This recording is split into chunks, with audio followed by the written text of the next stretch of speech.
Today we're standing at the Mount of Olives, which is a small mountain range with 3 peaks. One is called Mount Scopus, which is a great place to overlook the city and kind of scope out what was going on there. The second is referred to as the Mount of Olives, same as the name of the range, which sits directly across from where the temple was located in the city of Jerusalem. At the base of the Mount of Olives, you'll find the Garden of Gethsemane.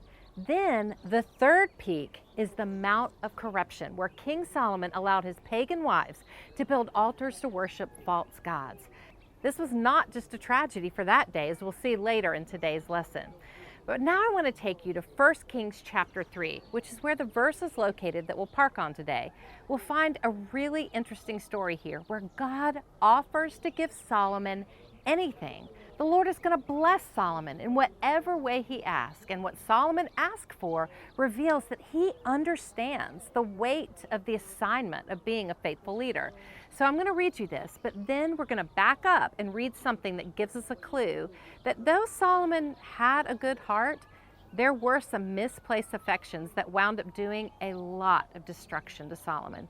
And I think if we can identify misplaced affections in Solomon's life, maybe it'll make us brave enough to identify them in our own lives. So let's start at 1 Kings chapter 3. At Gibeon, the Lord appeared to Solomon in a dream by night, and God said, "Ask what I shall give you." And Solomon said, "You have shown great and steadfast love to your servant David, my father, because he walked before you in faithfulness, in righteousness, and in uprightness of heart toward you. And you have kept for him this great and steadfast love, and have given him a son to sit on his throne this day." And if you're underlining anything in the Bible, I want you to underline uprightness of heart. Let's continue in verse 7. "And now, O Lord my God, you have made your servant king in place of David my father. Although I am but a little child, I do not know how to go out or come in." And I just want to stop here and say, I love the humility that's being demonstrated in Solomon's heart, because I feel like, having just been appointed the king, I might be tempted to say something like, "Lord, thank you for giving me this opportunity. I'm just going to knock it out of the park. Here are all my qualifications that you have given me, and I'm going to utilize those strengths and those qualifications." So I love how Solomon comes to the Lord and he's like, "You know, Lord, I'm really just a child, and I don't know how to go out or come in." The NIV says, "I don't know how to carry out my duties." I think this would honor the Lord so much if we would just go to him and say, "Lord, you are the pursuit of my heart. I don't know how to do my duties. I admit that, yeah, I may have a few degrees hanging on my wall, or yeah, I may have a few years of experience under my belt, or yeah, other people may have said that I'm able to do this. But Lord, honestly, this is new to me, and I'm just going to come to you and be honest. I don't know how to do it." I think that would honor the Lord when truly we're struggling with not knowing how to do some of the assignments that we're given. Solomon's humility is what I want to emulate in my own life. In verse 8, we read that he humbly views himself as a servant of the people. "And your servant is in the midst of your people, whom you have chosen, a great people, too many to be numbered or counted for multitude." And then we see what Solomon asked from the Lord in verse 9. "Give your servant, therefore, an understanding mind to govern your people, that I may discern between good and evil. For who is able to govern this, your great people?" And then verses 10 through 14. "It pleased the Lord that Solomon had asked this. And God said to him, 'Because you have asked this, and have not asked for yourself long life or riches or the life of your enemies, but have asked for yourself understanding to discern what is right, behold, I now do according to your word. Behold, I give you a wise and discerning mind, so that none like you has been before you, and none like you shall arise after you. I give you also what you have not asked, both riches and honor, so that no other king shall compare with you all your days. And if you will walk in my ways, keeping my statutes and commandments, as your father David walked, then I will lengthen your days. Wow, what a profound time with the Lord, right? And in Solomon demonstrating this beautiful humility, the Lord is being so gracious and giving to him. There's a lot of affection between Solomon and the Lord, but there is this little part of Solomon's heart that has some misplaced affections. And we find it right before this interaction ever occurs. We find it if you go up to verse 3 of 1 Kings chapter 3. Solomon loved the Lord, walking in the statutes of David, his father. Only he sacrificed and made offerings at the high places. Now, you'll read a lot about this in the Old Testament, this whole situation of the high places, the high places, the high places. So I decided, I've been a Christian a long time, and I really want to better understand this, because I have to believe if this was a reoccurring problem for the people of Israel, God's people, and we're reading about it, then it has to be because God knew it would be a duplicating problem in our hearts as well. These were real people with real issues. But I think it's so that as we read God's word, it can become a mirror reflecting our own issues that we're going to have.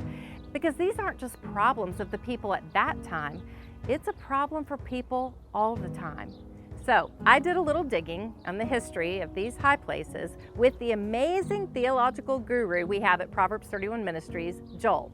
I went to him and I just said, Joel, help me figure out the high places. I really want to better understand the history of them and how do they relate to us. I want us to process through some of the information from my discussion with Joel. Egyptian and Mesopotamian gods back in this day were revered for getting stuff done. The people of Egypt and the people of Mesopotamia, which includes the Canaanites who worship Baal, like we talked about in session 1, they had gods that they would go to for very specific things they wanted done in their life. And it's actually echoed in the children of Israel when they made the golden calf. You see, they were emulating what they'd seen done when they were in Egypt. I imagine the Israelites during their captivity, they observed the ways of the Egyptians and the other nations in the ancient Near East. They saw them worshiping idols, including images of bulls or golden calves. And it must have seemed like to them, wow, these countries have it all. And so it's kind of like the thing of the day. If you're going to have an issue in your life, then you go to the God that can get that issue fixed in your life. Because sometimes we just want to be able to touch the answer rather than having faith in a God who has the answer, right? And so the high places came to represent not just places of worship, but also the idols themselves. This is really about the things that we revere, that we think are actually doing something good in our lives, that we want done. And here's the thing about what we revere. We will become like what we revere. And it'll either lead to our ruin or to our restoration. So it's very important where we place our affections, where we place our reverence. If we misplace our affections, if we misplace what we really revere highest in our life, it will lead to ruin. However, if we properly place our affections on God, it will lead to restoration. I didn't realize this before coming to Israel, but Mount Moriah, where God chose to build his temple, is the lowest mountain in the area of Jerusalem. I think it's an interesting contrast that the people were always trying to build altars on the high places, in the highest mountains, following the practices of the nations around them. But our one true God, he chose a humble mountain to come to the people. I also think it points to the compassion of our God, knowing that he would require the people to come to the temple. While it still requires effort and responsibility to make the journey, once here in Jerusalem, it wasn't a steep mountain climb to get to the temple. So Solomon, as the king, was called to reorient the people around God. And he had such an opportunity to tear down the high places and to lead the children of Israel back to the truth. But he didn't do that. Ultimately, Solomon's sin here is that he idolized the affections of his wives and the people more than the affections of God. And really what we're talking about here is idolatry. Idolatry is anything we view as more valuable than God, anything we give more effort to and value more than turning to God. And that's where I personally get so incredibly challenged, because these high places were a regular part of their routine. I just want you to think about this. It's something they did as a routine pattern because they wrongly thought they could force the outcome they wanted. They could say, oh, I'm having fertility issues. Well, then I'm going to go to the fertility god. Because sometimes it's easier in our human brains to say, I've done what I can do, rather than go to the Lord and say, Lord, I'm just going to trust you to do what you're going to do. It's really us trying to take control. So here's my confession. I don't want to control things until I do. I don't mean to try and control people or outcomes until I do. And the more I try to take control, the less and less I trust God. And when I remove my trust in Him, I misplace my affections for Him. I elevate my abilities. I go to the high places, solutions of my own making, my own delusions of control, and I lower my faith in God. It's the opposite of the humility that God calls us to. He meets us as we kneel in prayer, and there He lifts our eyes to Him. We submit to Him, and He elevates our hope. Then our trust in Him grows.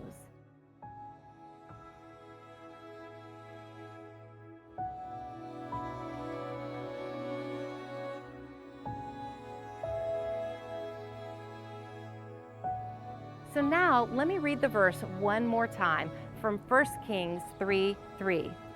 Solomon loved the Lord, walking in the statutes of David his father. Only he sacrificed and made offerings at the high places. And this wasn't just something that happened at the beginning of Solomon's reign. This grew into a really big problem, one that's even going to be revisited in the end times, which is just so shocking to me. So I want to take you to a couple other places in Scripture where we see the multiplied impact. It was these misplaced affections that produced the fruit of control and sexual immorality that eventually led to a black mark against Solomon's legacy, and it was a pattern. Take, for example, the time and effort Solomon put into building the temple versus his own personal palace. In 1 Kings 6:38, it tells us that the temple took 7 years to build. But then in 1 Kings 7:1, it records that Solomon spent 13 years to build his personal palace. Here again is a subtle clue that gives us a glimpse into the motivating factor of Solomon and where he places his trust and security. He has great respect for the temple, but he takes close to twice the time to build his own palace. In my studies, there wasn't something that caused this time frame to be stretched out. It wasn't like there was a war or shortage of supplies. It was just that his palace was much more lavish and a display of his riches. What I'm giving attention to is what I'm giving affection to.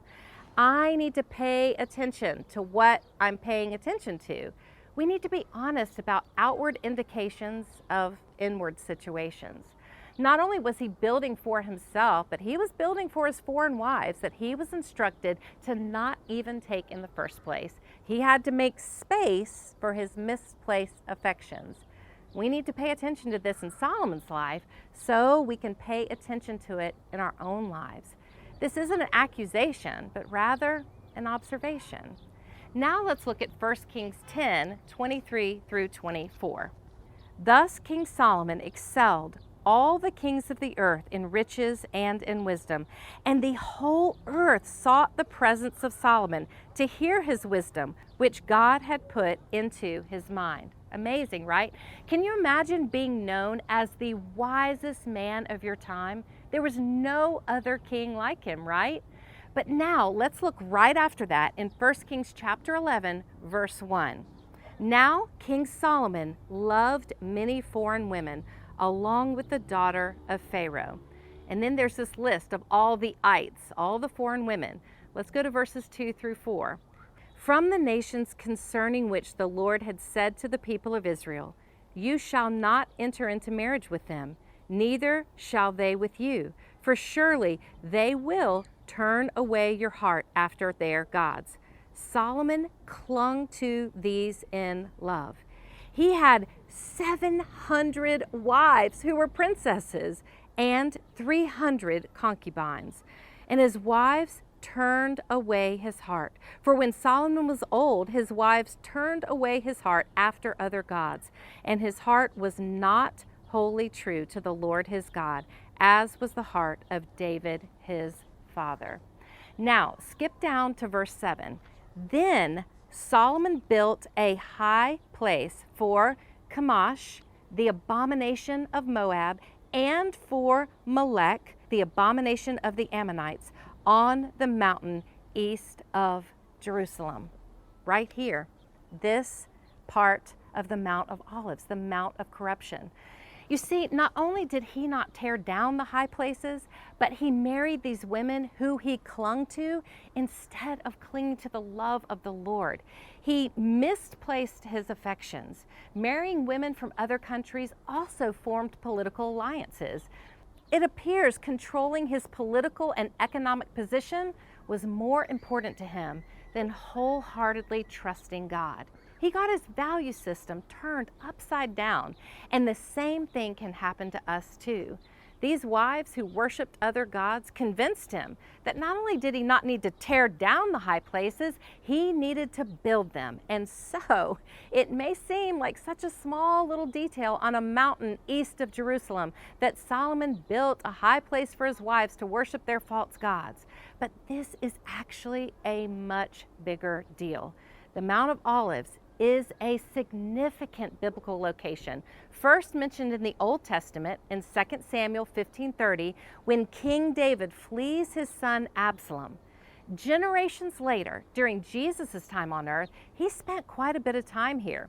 Remember, at the base of the Mount of Olives is the Garden of Gethsemane. Jesus would often meet his disciples before going up into the city. It was also where he went with the disciples after the Last Supper, when he prayed and he asked God to take this cup from him just before his arrest. After his death and resurrection, when it was time for him to ascend to heaven, Acts chapter 1, verses 10 through 12. And while they were gazing into heaven, as he went, behold, 2 men stood by them in white robes, and said, Men of Galilee, why do you stand looking into heaven? This Jesus who was taken up from you into heaven will come in the same way as you saw him go into heaven. Then they returned to Jerusalem from the mount called Olivet, the mountain of Olives, which is near Jerusalem, a Sabbath day journey away. Did you catch that? Scholars believe this passage implies that the King of Kings and Lord of Lords will return to this same place that they saw him go up into heaven. Now let's read Zechariah 14:4. On that day, his feet will stand on the Mount of Olives that lies before Jerusalem in the east. And the Mount of Olives shall be split into from east to west by a very wide valley, so that one half of the mount shall move northward and the other southward. Now make note of the fact that the Mount of Olives will split in two. Geological experts acknowledge that the Mount of Olives is already set up on a fault line. So the land is set up for the fulfillment of this prophecy. So, in light of all we're studying about the earthly kings and our one true king, think of the warning and the hope that we can see from everything that occurred and will occur on this very mountain. The earthly King Solomon, through polygamy and idolatry, turned this part of the mountain into a mount of corruption, and it's still called that to this day. Also, it can be referred to as the Mount of Scandal. But when Jesus returns, the Mount of Olives will be split in two, and the reigning King of Kings and Lord of Lords will bring with him the glory of God to this place, and he will reign forevermore. Psalm 24:7 Lift up your heads, O gates, and be lifted up, O ancient doors, that the King of glory may come in.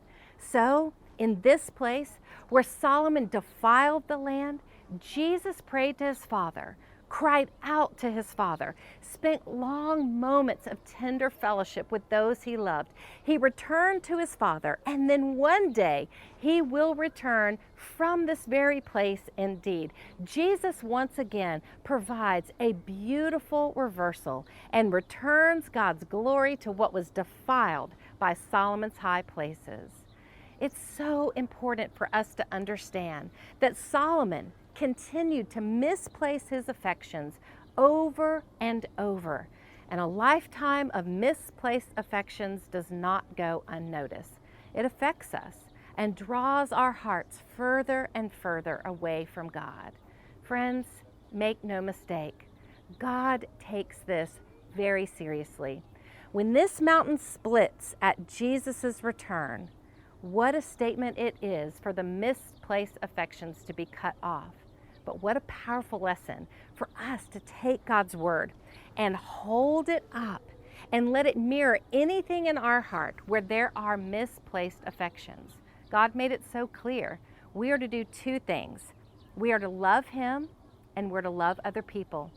And we cannot do that effectively and with as much passion as possible if we're caught up in our misplaced affections and control issues. Honestly, it just comes down to what we talked about, our feelings. When I feel empty, when I feel in need, when I feel lonely, when I don't feel important enough, when I feel small, when I feel incapable, when I feel threatened, when I have all those feelings, do I trust the Lord enough to take those feelings to Him? Or do I need something in this world to ease the ache of my disappointments and my feelings of emptiness? And boy, that really challenges me in a good way. Not in a way to feel condemned, not in a way to feel defeated in this issue, but in a healthy reminder to say, you know what? Tomorrow, when I get up in the morning, I'm going to remember this lesson. And I'm going to give my first affections, my highest affections to the Lord, and replace I need control with I trust